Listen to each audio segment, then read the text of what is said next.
দেখুন, নরেন্দ্র মোদীর মঞ্চ নাকি দক্ষিণেশ্বর মন্দিরের আদল বা ওইরকম ছাঁচ রাখা হচ্ছে, কি থিম পুজোর প্যান্ডেল নাকি? এটা একটা রাজনৈতিক দলের সভা।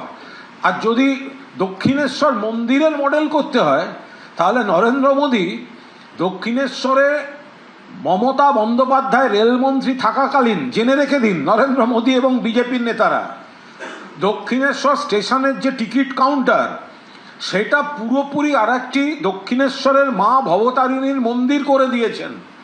ফলে এটা আপনাদের এই হঠাৎ একটা মঞ্চে একটু দক্ষিণেশ্বরের মতো করে দিলাম আর বাংলার মানুষকে ভুল বোঝালাম, বাংলার মানুষ অত সহজে বিভ্রান্ত হন না। আপনারা যেটা 2026 সালে থিম পুজোর প্যান্ডেল করছেন, মমতা বন্দ্যোপাধ্যায় অন্তরে শ্রদ্ধা দিয়ে দক্ষিণেশ্বর স্টেশনে, দক্ষিণেশ্বরের প্ল্যাটফর্মের পাশে দক্ষিণেশ্বরের টিকিট কাউন্টার 2 দশক আগে করে দিয়েছেন দক্ষিণেশ্বর মন্দিরের আদলে। ফলে এইসব চমক দিয়ে কিছু হবে না। রাম থেকে শিফট করছেন, নরেন্দ্র মোদী রাম থেকে শিফট করছেন। 21-এ জয় শ্রীরাম, জয় শ্রীরাম, জয় শ্রীরাম আমরা বলেছিলাম, আমরাও নিশ্চয়ই ভগবান রামকে শ্রদ্ধা করি, কিন্তু এখানে জয় মা দুর্গা, জয় মা কালীও বলতে হবে। আর আমরা দেখতে পাচ্ছি আজকে সেই পথে বিজেপি আসছে। আর আমরা এটাও বলে রাখছি, ভোটের ফল বেরোবার পর এই বিজেপির এই লোকেদের জয় বাংলা বলিয়েই আমরা ছাড়ব। তার কারণ ওদের এই সস্তা নাটক সেগুলো আর কাজ করছে না। এখন মুখ থেকে জয় বাংলা বলতে হবে। বাংলায় দাঁড়িয়ে মা দুর্গা, মা কালী, বাংলায় চিরকাল পুজো হয়। মমতা বন্দ্যোপাধ্যায়ের নেতৃত্বে রাজ্য সরকার যখন এই পুজোয় সাহায্য করেন, তখন আপনাদের বুকে ব্যথা হয়। তখন আপনারা হচ্ছে কেন পুজো কমিটিকে টাকা দেওয়া হবে। আবার এখন আপনারা সেই দেবদেবীদের সাহায্য নিয়ে আপনারা নির্বাচনী প্রচারের মঞ্চ সাজাতে চান। আমরা সব ধর্মকে সম্মান করি। এখানে মা দুর্গা থাকবেন, মা কালী থাকবেন, ভগবান রামচন্দ্র যারা বিশ্বাস করেন তারা থাকবেন, সবাই থাকবেন, অন্য ধর্ম থাকবে।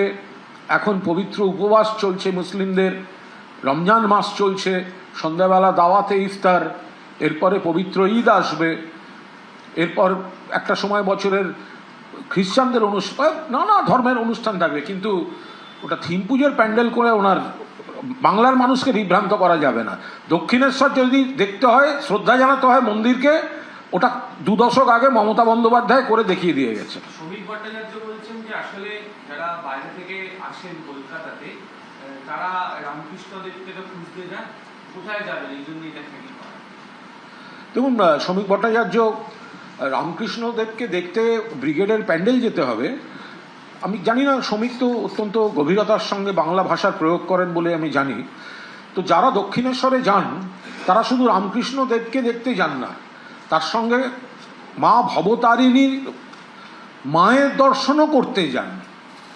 তো ফলে একটা মন্দিরের আদলে কিছু করে সেখানে পাঠিয়ে দিলেন। আরে আপনি পাটুলিতে যান না, ওখানেই দক্ষিণেশ্বর মন্দির, মা ভবতারিণীর মূর্তি বাইপাসের ধারে রয়েছে।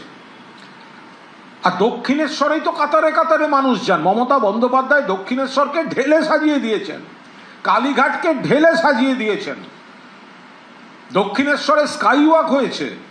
আর আজকে নয়, মমতা বন্দ্যোপাধ্যায় যখন রেলমন্ত্রী ছিলেন শ্রমিক ভট্টাচার্য, আরেকবার ঘুরে আসুন ওখানে, তখন দক্ষিণেশ্বর স্টেশনের প্ল্যাটফর্মের পাশের টিকিট কাউন্টারটাই মা ভবতারিণীর মন্দিরের আদলে করে দিয়েছেন। ফলে বাইরে থেকে যারা আসেন তারা দক্ষিণেশ্বর দেখতে হলে দক্ষিণেশ্বরেই যাবেন। আর যে টিকিট কাউন্টারটা থেকে টিকিট কাটবেন দক্ষিণেশ্বর স্টেশনে দাঁড়িয়ে, সেই মন্দিরের আদলে টিকিট কাউন্টারটা মমতা ব্যানার্জির করে দেয়া। তো সুতরাং দক্ষিণেশ্বর দেখতে হলে ব্রিগেডের প্যান্ডেল যেতে হবে। আমি আবার বলছি, দক্ষিণেশ্বর মন্দির বাঙালির আবেগ, বাংলার আবেগ, সেগুলোকে নিয়ে এই ব্রিগেডের রাজনৈতিক মঞ্চে থিম পুজোর প্যান্ডেলের মতো আচরণ করবেন না। এর যে গভীরতা আছে, আবেগ আছে, শ্রীরামকৃষ্ণদেব, মা ভবতারিণী, সেটা দক্ষিণেশ্বরেই আছে এবং সেখানে বিপুল মানুষ যান।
আমাদের ভিডিও ভালো লাগলে লাইক এবং শেয়ার করুন। কমেন্ট সেকশনে গিয়ে জানান আপনাদের মতামত। আরও ভিডিও পেতে আমাদের চ্যানেল সাবস্ক্রাইব করুন এবং প্রতি মুহূর্তে খবরের আপডেট পেতে প্রেস করুন বেল আইকন।